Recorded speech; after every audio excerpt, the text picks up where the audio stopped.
येवला शहरातील अमरधाम येथील महामृत्युंजय मंदिर हे महाराष्ट्रातील कानाकोपऱ्यातील भाविकांचे श्रद्धास्थान म्हणून ओळखले असून सोमप्रदोष निमित्त महामृत्युंजय मंदिरामध्ये सकाळपासूनच शिवभक्तांची गर्दी दिसून आली।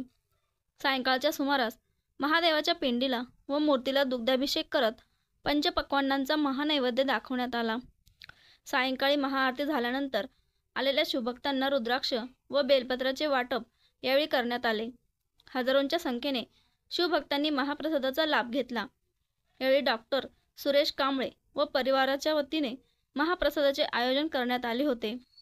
सोमप्रदोष असल्याकारणाने मंदिर परिसरात विद्युत रोषणाई करण्यात आली होती। सदर कार्यक्रम पार पाडण्यासाठी महामृत्युंजय भक्त परिवाराने अथक परिश्रम घेतले।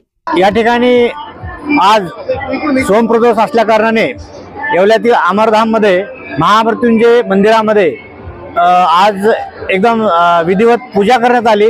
दुपारी दुग्धाभिषेक करण्यात आला, त्यानंतर महाआरती आणि बेलपत्राचे वाटपी करण्यात आले।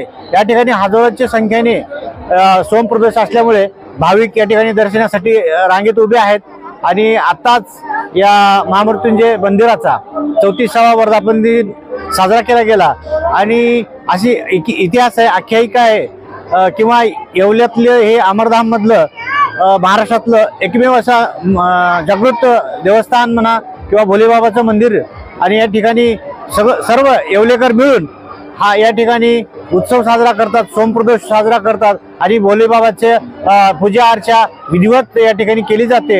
या ठिकाणी सर्वांना या ठिकाणी उत्साहाचं वातावरण आहे। येवल्यामध्ये सर्व भाविक म्हणजे अगदी कुणालाही कुठल्याही आमंत्रणाची निमंत्रणाची गरज असताना एवढ्या प्रचंड संख्येने येतात आणि भोलेच्या दर्शनासाठी रांगा लागतात। ही खऱ्या अर्थाने एक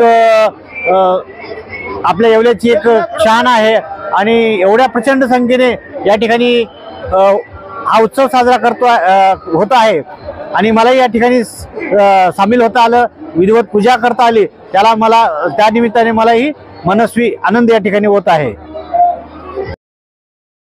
बटाव ऑनलाईन ग्राहक सेवा केंद्र, अर्जंट पासपोर्ट फोटो काढून मिळेल। ठिकाण अमरधाम रोड, विक्रांती हॉटेल समोर, येवला। बटाव photo studio.